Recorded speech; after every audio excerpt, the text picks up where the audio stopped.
प्रथम चरण जिसे हम मानते हैं, जैसे 1585 से लेकर के 1905 तक का समय, ये वो दौर था जब कांग्रेस स्थापित हुई थी। ये वो दौर था 1585 से लेकर 1905। इस दौर में कांग्रेस का जो पहला चरण है, इसमें इसका लक्ष्य बिल्कुल अस्पष्ट था, कोई लक्ष्य नहीं था।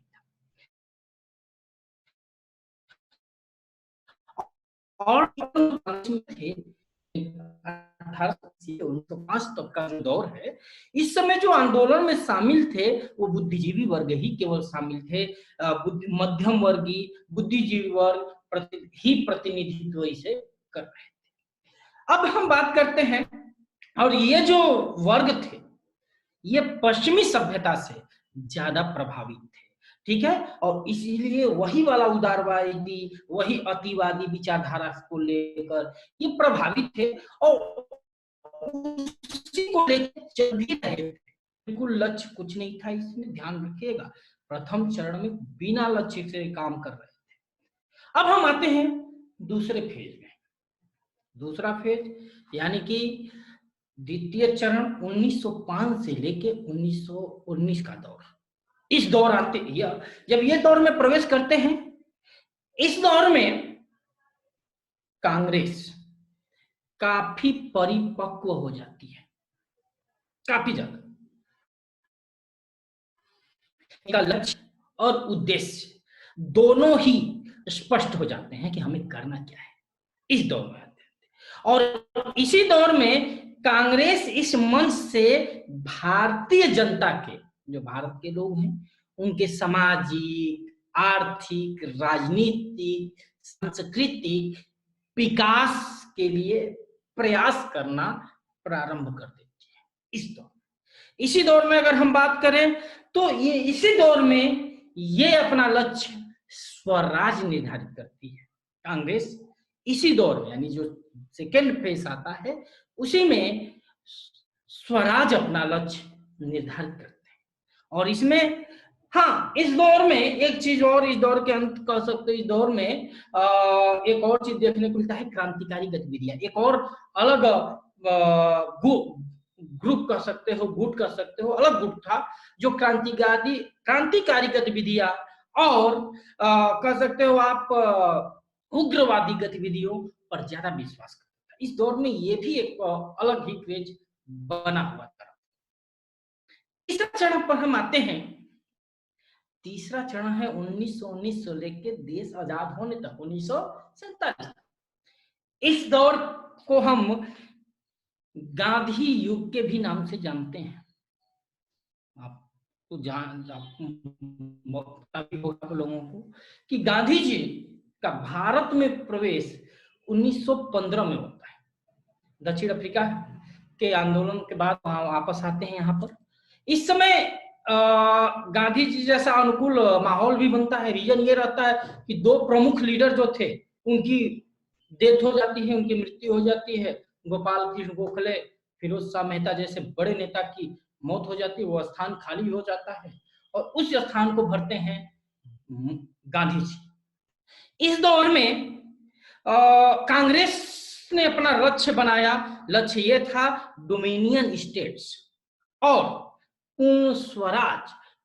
इसी चरण में भारत छोड़ो आंदोलन की भी शुरुआत होती है, ठीक है ना।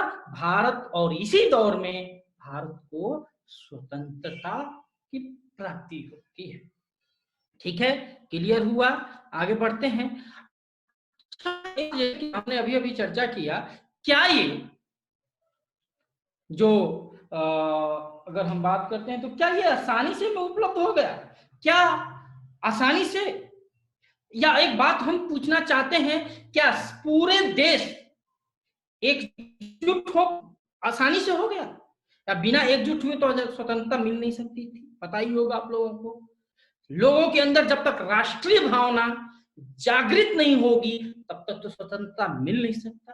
तो राष्ट्रीय भावना कैसे जागृत हुई? विभिन्न परिस्थितियों की वजह से जागृत होती है और उन परिस्थितियों में सबसे बड़ा रोल खुद ब्रिटिश हुकूमत थी। लोगों के अंदर राष्ट्रीय भावना, उनको देखकर लोग राष्ट्रीय भावना लोगों के अंदर बढ़ता चला गया। उनके कारनामे की वजह से लोगों के अंदर राष्ट्रीय भावना जागृत होने लगी। ध्यान रखिएगा, ये राष्ट्रीय भावना जागृत होना और अचानक से नहीं हो पाया, विभिन्न परिस्थितियों से होकर गुजरते चले गए और तब जाकर हमें सारे देश के अंदर एक राष्ट्रीय भावना का उदय होता है। अब हम वही राष्ट्रीय भावना के उदय के कारण पढ़ेंगे, राष्ट्रीय उत्पत्ति की, भारत में राष्ट्रीयता की उत्पत्ति के कारण। ध्यान रखिएगा, विभिन्न चुनौतियों से ब्रिटिश साम्राज्य की नीतियां, विभिन्न चुनौतियां और भारतीयों के अंदर भारतीयों को सोचने पर मजबूर कर देता है राष्ट्रीयता की। ठीक है, अब हम बात करते हैं राष्ट्रीयता के उदय के विभिन्न कारण। क्या क्या कारण हो सकते हैं जिसके अंदर लोगों के अंदर राष्ट्रीयता की भावना जागृत हो जाए। नंबर 1, भाई अर्थ तो सबसे महत्वपूर्ण रोल अदा करता ही करता है, और इसी में सबसे पहला कारण हम लेकर चलते हैं आर्थिक कारण। आधुनिक आर्थिक कारण की जहां तक हम बात करते हैं, अंग्रेजों द्वारा भारत को पूरी तरह से निचोड़ लिया गया, आर्थिक शोषण किया गया, और इसीलिए लोगों के अंदर राष्ट्रीयता की भावना भरी भी है। और ध्यान रखिएगा, राष्ट्रीयता के भाव, अगर हम आर्थिक की बात करें तो उसमें दादा भाई नौरोजी का, याद रखिए हमने पीछे पढ़ चुके हैं, दादा भाई नौरोजी द्वारा धन निष्कासन के सिद्धांत को समझाकर अंग्रेजों का जो शोषण किया गया था भारतीय जनता का, उसका पूरा खाका खींच दिया गया था, लोगों के सामने बता दिया गया कि ये देख लो किस तरह से भारतीयों को शोषण किया जा रहा है, शोषित किया जा रहा है, उनके अर्थव्यवस्था को पूरी तरह से खंगाला जा रहा है, पूरी तरह से लूटा जा रहा है अंग्रेजों द्वारा। पूरा दादा भाई नौरोजी द्वारा धन निष्कासन सिद्धांत से समझा दिया गया। और इसी दौर में अंग्रेजों की भारत विरोधी आर्थिक नीति ने भारत के मन में, भारत के लोगों के मन में विदेशी राज्य के प्रति नफरत भरना शुरू कर देता है। अब कुछ स्वदेशी राज्य, जो स्वदेशी अपनाने वाले लोग, तो बहुत सारे लोग ऐसे थे जिनके अंदर ये सौरभ म्यूट कर लो भाई अपना, ठीक। तो लोगों के अंदर बहुत सारे लोग, बहुत सारी संस्थाएं ऐसी उभर के सामने आई जो पूरे देश की प्रति व्यक्ति आय, क्या प्रति व्यक्ति आय है, उसका अनुमान लगाने का प्रयास करना प्रारंभ कर देती है कि भाई इतना लूट खसोट हुआ, भारत की जनता प्रति व्यक्ति आय इनकम कितना है, वार्षिक आय क्या है प्रति व्यक्ति। उस समय एक अनुमान के अनुसार 1867-68 में भारत में प्रति व्यक्ति आय, वार्षिक आय 20 रुपया था। अंदाजा लगा सकते हैं कितना शोषण हुआ, केवल 20 रुपया पूरे साल का। अब हम बात करते हैं आधुनिक शिक्षा का प्रचलन। हालांकि ये आधुनिक शिक्षा अंग्रेजों ने अपने फायदे के लिए शुरू किया था, लोगों को अंग्रेज इंग्लिश पढ़ाना शुरू किया। क्यों पढ़ाना शुरू किया? क्योंकि सस्ते भाव में भारत में ही क्लर्क मिल जाएंगे, क्योंकि ब्रिटेन से जो कलर का बहुत ज्यादा महंगा पड़ता था, इन कंपनियों को बहुत ज्यादा महंगा पड़ता था, बहुत ज्यादा खर्चा करना पड़ता था इनको, ठीक है, अंग्रेजों को बहुत। तो उन्होंने सोचा कि क्यों ना हम भारत में ही कलर पैदा करते हैं इन्हें पढ़ाकर। लेकिन चलो कलर तो उनको कुछ मिले, लेकिन सबसे बड़ा बात इसमें ये होता है कि जो लोग पढ़ना शुरू किए, जो विभिन्न भाषाओं को पढ़े, वो पाश्चात्य संस्कृति को भी समझे, उनके साहित्य को समझे, और उन्होंने देखा कि बहुत सारे देशों में बहुत सारे ऐसे स्वतंत्रता आंदोलनकारी हैं जो किस तरह से गतिविधि, कौन कौन से गतिविधि किए, जैसे रूसो हो गए, उनके विचारों को पढ़ना शुरू कर दिया लोगों ने और बहुत प्रभावित हुए। तो ये भी दाव अंग्रेजों का उल्टा चल गया था, ठीक है, और लोगों के अंदर राष्ट्रीयता की भावना जगाने में ये अहम भूमिका निभाना शुरू करते हैं। अब हम आते हैं राष्ट्रीय साहित्य का प्रभाव। राष्ट्रीय साहित्य की जब बात करते हैं तो राष्ट्रीयता की उत्पत्ति के लिए अगर हम बात करें तो राष्ट्रीय साहित्य बहुत अहम भूमिका अदा करती है, बहुत अहम भूमिका।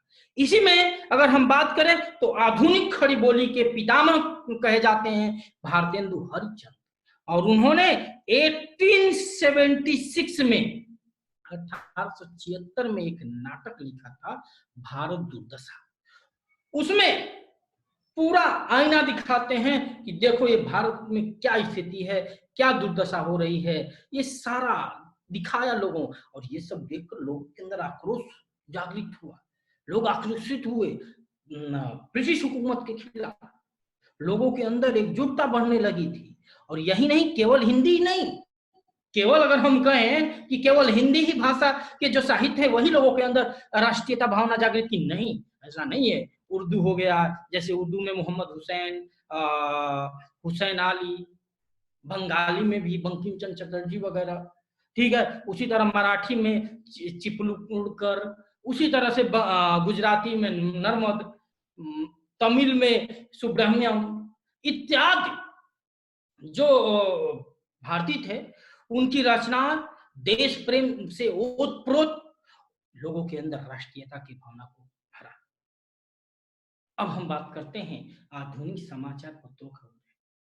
इस आज समाचार पत्रों का योगदान बहुत ही राष्ट्रीयता की भावना को उत्पन्न करने में आधुनिक समाचार पत्रों का स्थान अहम होता है। जहां तक हम बात करते हैं तो समाचार पत्र, प्रेस, ये राष्ट्रीयता के भावना में महत्वपूर्ण रोल अपना अदा करती है। और उसमें भारत में राजा राम मोहन राय ने राष्ट्रीय प्रेस की नींव डाली थी। मैं पीछे आप लोगों को बताया भी था। यही नहीं, उन्होंने बहुत सारे जैसे संवाद कौमुदी बंगाल में, उसी तरह बंगला भाषा में, उसी तरह मिरात उल अखबार फारसी भाषा में, इन समाचार पत्रों से लोगों के अंदर राजनीतिक जागरण का प्रथम प्रयास किया गया था। लोगों के अंदर प्रथम प्रयास किया गया था। और हम बात करें तो आगे इसी के दौर में अगर हम बात करें तो 1859 में राष्ट्रीय भावना से ओतप्रोत ईश्वर चंद्र विद्यासागर द्वारा सोम प्रकाश का प्रकाशन किया गया।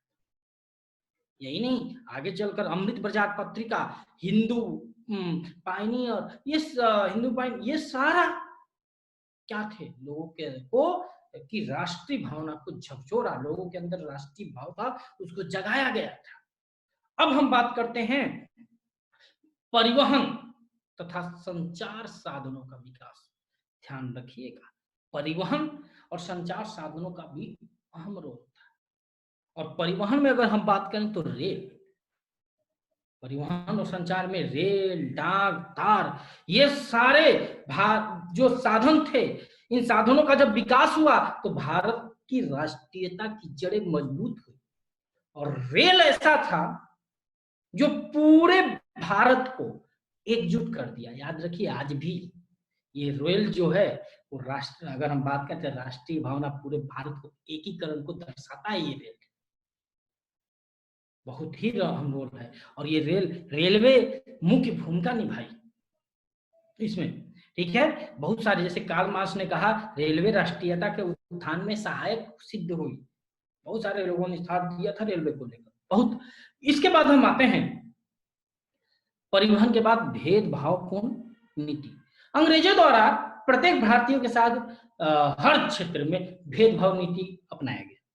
जैसे सेना में हो गया, उद्योग में हो गया, सरकारी नौकरी में हो गया, हर क्षेत्र में भेदभाव नीति अपनाई गई। और इससे लोगों के अंदर राष्ट्रीयता की उत्पत्ति हुई। लोग कहे यार हमारे साथ ही भेदभाव क्यों, लोग जागृत हुए क्योंकि हम अपने हक के लिए लड़ेंगे। और यही नहीं, अगर हम बात करें तो सामाजिक और धार्मिक पुनर्जागरण पर भी हम चर्चा कर सकते हैं। सामाजिक और जहां तक हम बात करते हैं तो सामाजिक और धार्मिक पुनर्जागरण। अब हम एक बात आप बताइए, लोगों के धर्म से भी एक खिलवाड़ हो रहा था, उनको ठेस पहुंचाया जा रहा था, चाहे कोई भी धर्म बात में हो। और इसी कड़ी में बौद्धिक पुनर्जागरण के राष्ट्रवाद का उदय भी होता है। इसी कड़ी में सामाजिक और धार्मिक पुनर्जागरण उसमें हम बात करें तो राजा राम मोहन राय, स्वामी दयानंद सरस्वती, स्वामी विवेकानंद, ऐसे बहुत सारे भारतीय हैं जो भारत के लोगों के अंतर्मन को झकझोरा, लोगों को जागृत किया। और स्वामी दयानंद सरस्वती ने तो कहा था स्वदेशी राज्य सर्वोपरि एवं सर्वोत्तम होता है।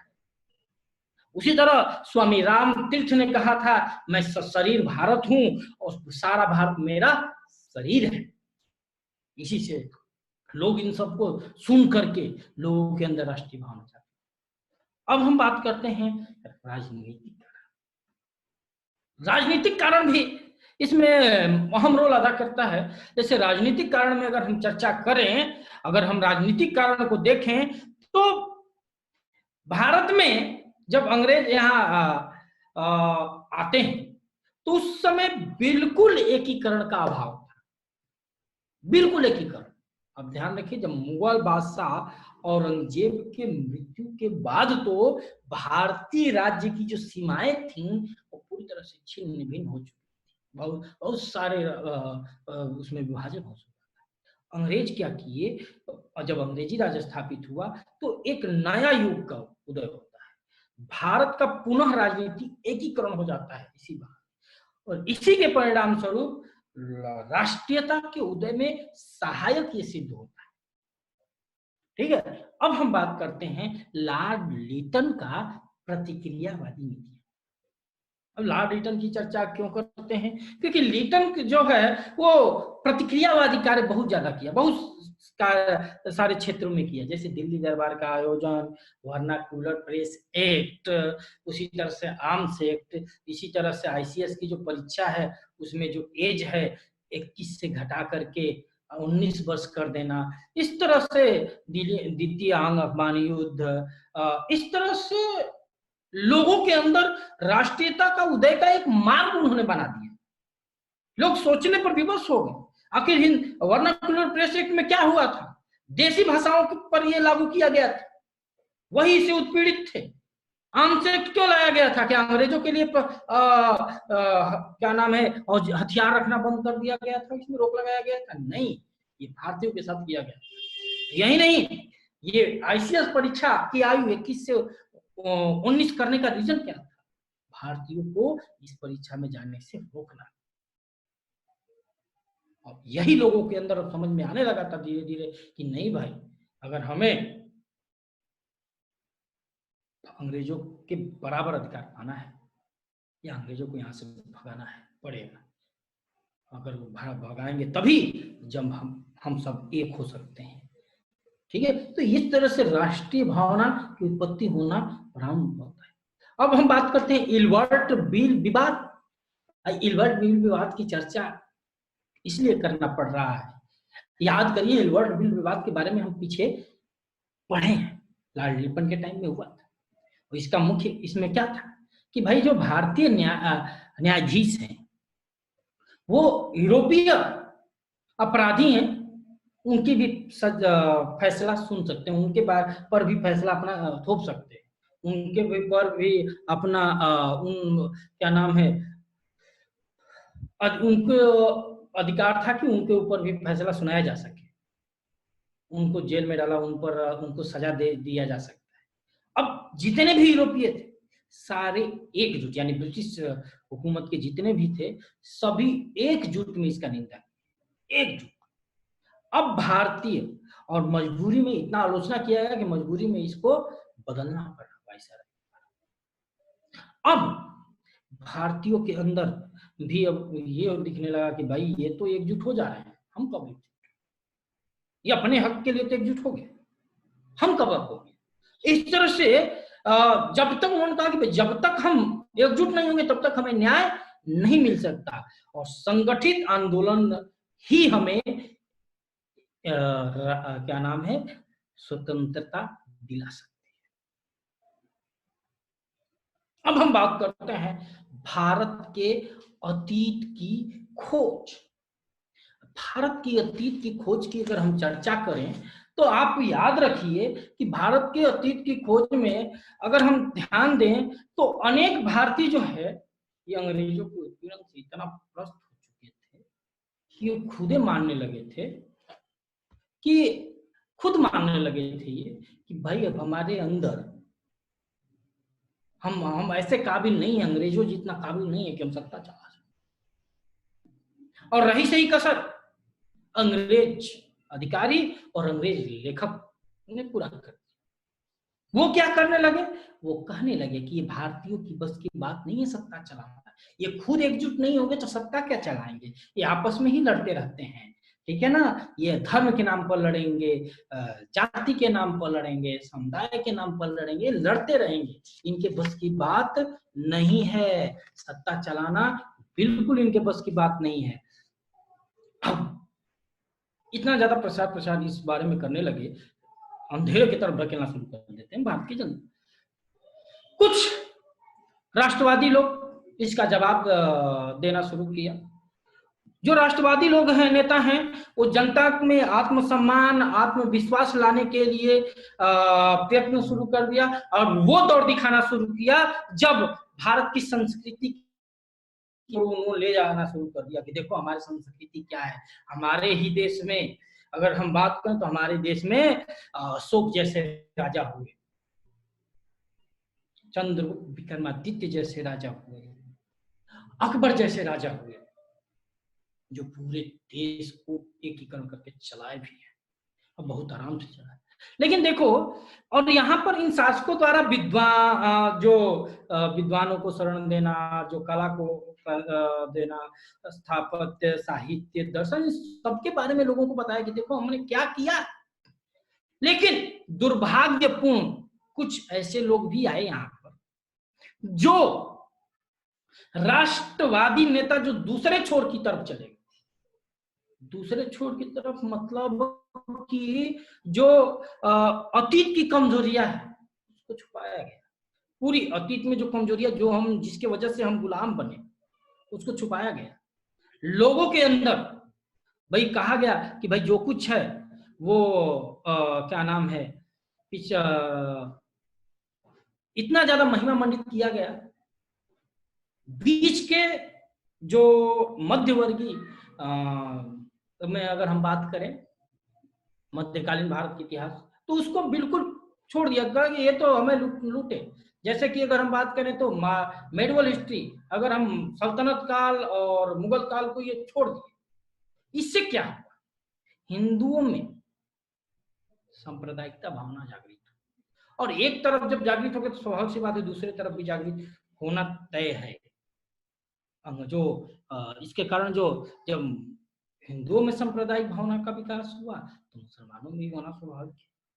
मुसलमानों के अंदर भी इस तरह की भावना जागृत होने शुरू हो जाते हैं और मुसलमान जो है अपने जो संस्कृति है, मुस्लिम संस्कृति, ऐतिहासिक प्रेरणा लेना प्रारंभ कर देता है। जैसे कि अरबों तथा तुर्कों का जो इतिहास है उसके तरफ नजर डालना शुरू कर देते हैं।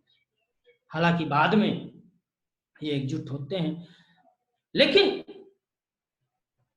कुछ लोग दुर्भाग्यपूर्ण उस तरफ ले जाने, अनजाने में भी ही ले गए, लेकिन ले गए थे। अब हम बात करते हैं शासकों का जातीय दंभ। अगर हम बात करते हैं जातीय दंभ पर, तो ये गौण मुद्दा है जातीय दंभ, लेकिन महत्वपूर्ण है, गौण होते हुए भी महत्वपूर्ण है।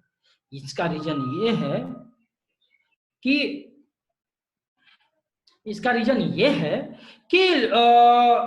अंग्रेज जो है ना भारतीयों को किसी विवाद पर उछाल देते थे, और जब किसी विवाद पर उलझते थे तो न्याय व्यवस्था, अगर अंग्रेज और भारतीय अगर किसी विवाद पर, किसी मुद्दे पर एक दूसरे से उलझते थे तो फैसला हमेशा अंग्रेजों की तरफ होता था। फेवर किसके प्रति होता था? अंग्रेजों के प्रति होता था। और ध्यान रखिएगा, यह एक जातीय दंभ ही थी जो भारत, उनकी जाति का अलग विश्लेषण था, उनकी जाति का अलग विश्लेषण यही था कि हम भारतीय हैं, ठीक है, भारतीय ही उनकी जाति थी और कोई जो, और इसी धर्म से सभी जाति, सभी धर्म, सभी प्रांतों से भेदभाव करते थे। और भेदभाव कैसे करते थे? बिल्कुल भारतीयों को हीन भावना से देखा जाता था। ध्यान रखिए, ये यूरोपीय लोगों को, जो यूरोपीय लोग होते थे, जो अपना क्लबों में किसी भी भारतीय की एंट्री नहीं होती थी। और जिस डिब्बे में, रेलवे में जिस डिब्बे में ये यात्रा करते थे, उस डिब्बे में भी चढ़ने की मनाही होती थी। अब सोच लीजिए, इससे क्या हुआ, अगर उस डिब्बा में भूलकर कोई चढ़ भी जाता था, गांधी जी के साथ भी ऐसा घटना घटी थी, आगे चलकर हम पढ़ेंगे, ठीक है, धक्का देकर उनको उस डिब्बे से उतार दिया गया था। तो लोगों ने जब अपमान का बोध हुआ लोगों के अंदर, लोगों के आत्मसम्मान पर जब ठेस पहुंचा, तब राष्ट्रीयता की उत्पत्ति हुई। तब जाकर ये अंग्रेजों के मुकाबले एक जनगण के रूप में ये लोग दिखना शुरू कर देते हैं। तो ये राष्ट्रीयता की उत्पत्ति के कुछ कारण है। अब हम चर्चा करेंगे कि कांग्रेस से पहले कुछ संगठन कार्य किए हैं। तो उस संगठन के बारे में हम चर्चा करेंगे। भारतीय राष्ट्रीय कांग्रेस की स्थापना से पूर्व कुछ राजनीतिक संगठन जो काम किए, उसके बारे में हम चर्चा करें। ठीक है, तो इसमें अगर हम बात करें तो बहुत सारे लोग, बहुत सारी सभाएं राष्ट्रीय कांग्रेस की स्थापना से पहले भी मौत राजनीतिक संगठन स्थापित हो चुकी थी। हालांकि ये स्वतंत्रता के लिए तो नहीं, लेकिन यहाँ के जनता के उत्थान के लिए कार्य करना प्रारंभ कर दी थी। और उसी कड़ी में जो सबसे पहला नाम आता है, बंगाल से शुरू करेंगे हम। ठीक है, पहले बंगाल, फिर महाराष्ट्र, फिर तमिल वगैरह पर जाएंगे। ठीक है, तो सबसे पहला बंग भाषा प्रकाशक सभा की बात करते हैं। 1836 में इसका स्थापना होता है राजा राम मोहन राय और उनके साथियों के द्वारा, बंग भाषा प्रकाशक सभा। ठीक है, कलकत्ता में स्थापित हुआ था। इसका उद्देश्य क्या था? सरकारी क्रियाकलापों की समीक्षा करना। इनका क्या काम था, ये क्या कर रहे थे? ये सभा बनाई गई थी, किस लिए बनाई गई थी? तो सरकारी जो क्रियाकलाप है, जो सरकार द्वारा कानून बनाए जा रहे हैं, जो भी, उस क्रियाकलापों को देखना, ठीक है, समीक्षा करना और सुधार के लिए लड़ना नहीं, प्रार्थना पत्र द्वारा सरकार को बताना कि भाई ये चीजें हैं, इसमें सुधार लाया जाए। तो ये काम किसका था? बंग भाषा प्रकाशक सभा का, कोलकाता में स्थापित हुआ था 1836 में राजा राम मोहन राय और उनके साथियों के द्वारा। अगला आता है लैंड होल्डर सोसाइटी या जमींदारी एसोसिएशन। लैंड होल्डर सोसाइटी जमींदारी से स्थापना 1838 में कलकत्ता में द्वारिका नाथ टैगोर के द्वारा स्थापित किया गया था ये। ठीक है, और केवल द्वारिका नाथ टैगोर ही नहीं, मतलब उसमें कुछ और जमींदार इनके साथी थे, जमींदार सहयोगी, वो भी इसमें शामिल हुए थे। उसमें अगर हम बात करते हैं तो लैंड होल्डर सोसाइटी पहली सभा थी जिसने संगठित राजनीतिक प्रयासों का शुभारंभ किया था और शिकायतों को दूर करने के लिए एक संवैधानिक उपचारों का प्रयोग किया था। ठीक है, और ये जमींदारों की यह सभा इंग्लैंड की ब्रिटिश इंडिया सोसाइटी से भी सहयोग प्राप्त कर रही है। ठीक है ना, जिसकी स्थापना एडम्स ने की थी। ठीक है, तो ये रहा इसका। अब हम अगला पढ़ेंगे अगले के बारे में। तो अगला नाम आता है Bengal British India society. Bengal British India society स्थापना 1843 में कलकत्ता में स्थापित हुआ था। जॉर्ज थॉमसन के द्वारा स्थापित किया गया था, अध्यक्ष उसके यही थे। और इसकी स्थापना होते ही लैंड होल्डर सोसाइटी, जिसके बारे में पीछे पढ़े थे, वो बिल्कुल ही कमजोर हो जाती है, बिल्कुल दुर्बल हो जाती है। यह भारतीय और गैर सरकारी अंग्रेजों द्वारा सम्मिलित संगठन था, इसमें भारतीय भी शामिल थे और गैर सरकारी अंग्रेज जो सरकार काम नहीं कर रहे थे, ठीक है, तो वैसे अंग्रेजों द्वारा संगठन तैयार किया गया था। और इसके जो सचिव थे प्यारी चंद्र मित्र, वो जमींदारों की आलोचना भी, जमींदारी प्रथा जो चल रही थी उसकी बार बार इसी के माध्यम से आलोचना भी कर रहे थे। तो किसानों के अधिकारों को लेकर सवाल भी उठा रहे थे, जिसके वजह से ये लैंड होल्डर सोसाइटी पूरी तरह से दुर्बल हो गया, पूरी तरह से निर्बल हो जाता है, ठीक है। लेकिन बाद में 1846 आते आते ये पूरी तरह से ये भी सोसाइटी जो है निर्बल ही हो जाता है, कमजोर ही हो जाता है, बंगाल ब्रिटिश सोसाइटी भी। अब हम आते हैं British Indian association. British Indian association स्थापना 28 अक्टूबर 1851। संस्थापक राजा राधा कांत देव थे। कलकत्ता में ही स्थान है, कलकत्ता में ही इसे स्थापित किया गया था। मैं बताया था ना, बंगाल में ही हम बात करेंगे। देखिए, लैंड होल्डर सोसाइटी और बंगाल ब्रिटिश इंडिया सोसाइटी की असफलताओं के बाद लैंड होल्डर सोसाइटी और ब्रिटिश इंडिया सोसाइटी, इन दोनों के असफलताओं के बाद इन दोनों को मिलाकर ब्रिटिश इंडियन एसोसिएशन का गठन किया गया, दोनों को मिलाकर किया। और यह सभा भूपतियों के हितों के लिए मुख्य रूप से काम कर रहे थे। जो जमीन भूपतियों, जमीन के मालिकों के लिए, ये जो भूपति हैं उनके लिए, भूमिपति जो हैं उनके हितों के लिए। और इसी के प्रयास में अगर देखें तो 1853 में चार्टर एक्ट में के समय ब्रिटिश संसद को एक प्रार्थना पत्र भी भेजा गया था। बंगाल में इसी सभा का नाम कुछ और है। बंगाल में ब्रिटिश इंडियन एसोसिएशन का नाम था भारत वर्षीय सभा, बंगाल, ठीक है ना। ब्रिटिश इंडियन एसोसिएशन का नाम बंगाल में क्या था, भारत वर्षीय सभा रखा गया था नाम इसका।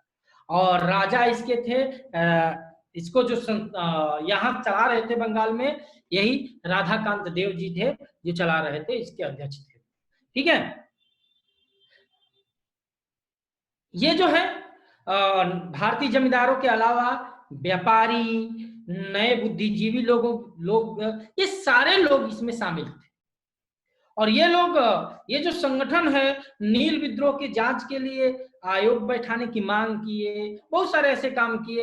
1807 में अकाल पीड़ितों के लिए धन इकट्ठा करना, ये तमाम चीजों, तमाम कर सकते सामाजिक कार्य इनके द्वारा किया गया था। अब हम बात करते हैं इंडियन लीग की बात करें तो सितंबर 1875 में स्थापना किया गया था। संस्थापक शिश कुमार घोष थे, स्थान कोलकाता था। और इसने, अच्छा, इसकी स्थापना किसने किया था, जो अमृत बाजार पत्रिका के संपादक थे शिशिर कुमार घोष, उन्होंने इंडियन लीग की स्थापना की थी।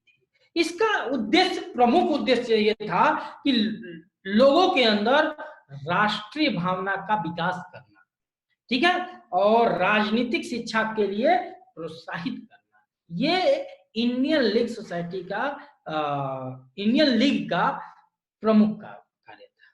अगला हम बात करते हैं कलकत्ता स्टूडेंट एसोसिएशन।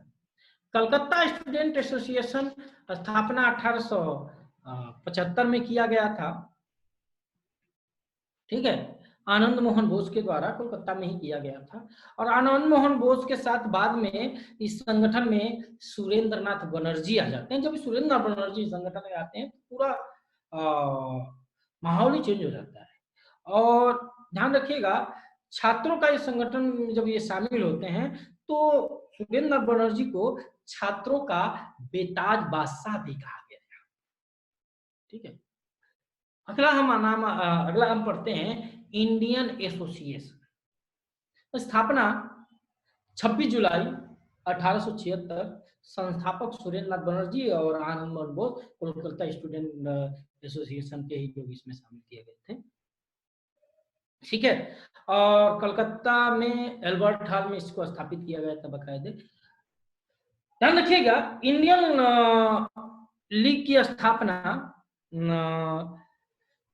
एक वर्ष के भीतर ही, इंडियन लीग की स्थापना के एक वर्ष के भीतर ही 26 जुलाई 1876 को इसका स्थापना किया गया था, जिसमें सुरेंद्र नाथ बनर्जी के अलावा आनंद मोहन बोस, ये सारे लोग शामिल थे। और खास करके इसमें मध्यम वर्ग और साधारण वर्ग को भी इसमें शामिल किया गया था। और इसका उत्थान का एक और कारण था, ये बहुत तेजी से उत्थान हुआ इसका एक रीजन और था इसमें, जैसे कि अगर हम ब्रिटिश इंडियन एसोसिएशन की बात करें तो उसमें अगर शामिल होना होता था तो उसके लिए 30 रुपया वार्षिक का शुल्क उसमें निर्धारित किया गया था, 30 रुपया सालाना। और जबकि इसका शुल्क निर्धारित किया गया था मात्र 5 रुपया। अब स्वाभाविक सी बात है, ये इसमें 5 रुपया ही देकर इस इंडियन एसोसिएशन का सदस्य लोग बन जाते थे, उसके लिए 30 रुपया देना पड़ता था, तो इसीलिए लोग इसी को ज्यादा फोकस किए, ठीक है ना। और शीघ्र ही इसी के वजह से ये शिक्षित वर्ग का प्रमुख केंद्र बन जाता है इंडियन एसोसिएशन, ठीक है ना। इंडियन एसोसिएशन के बारे में ध्यान रखिएगा कि सुरेंद्र नाथ बनर्जी ने कुछ उद्देश्य निर्धारित किया, जैसे कि देश में जनमत की एक शक्तिशाली संस्था का गठन करना, ठीक है ना, जनमत की एक शक्तिशाली संस्था का गठन देश।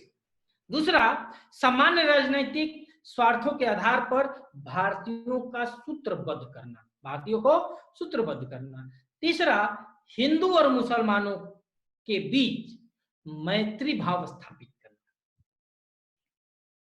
ये जो है क्या नाम है, भारतीय जनपद सेवा के आंदोलन में ये जो क्या नाम है इंडियन एसोसिएशन पूरा बढ़ चढ़ कर हिस्सा भी लेती है। तो भारतीय जनपद सेवा आंदोलन, सिविल सर्विसेज आंदोलन बड़ा ही फेमस रहा है। यह आंदोलन की अगर हम बात करें तो सिविल सर्विस के बारे में पता ही होगा कि 1853 में सिविल सेवा की दरवाजा भारतीयों के लिए भी खुल गया था। और ध्यान रखिएगा, पहले 1861 में इसमें सम्मिलित होने का जो न्यूनतम अधिकतम आयु था वो 22 वर्ष था। बाद में 1800 क्या नाम है 22 वर्ष के बाद 1866 में इसे 21 वर्ष कर दिया गया। फिर आगे बढ़ते हैं तो 1877 में और उम्र सीमा इसकी घटा दी जाती है और इसकी उम्र सीमा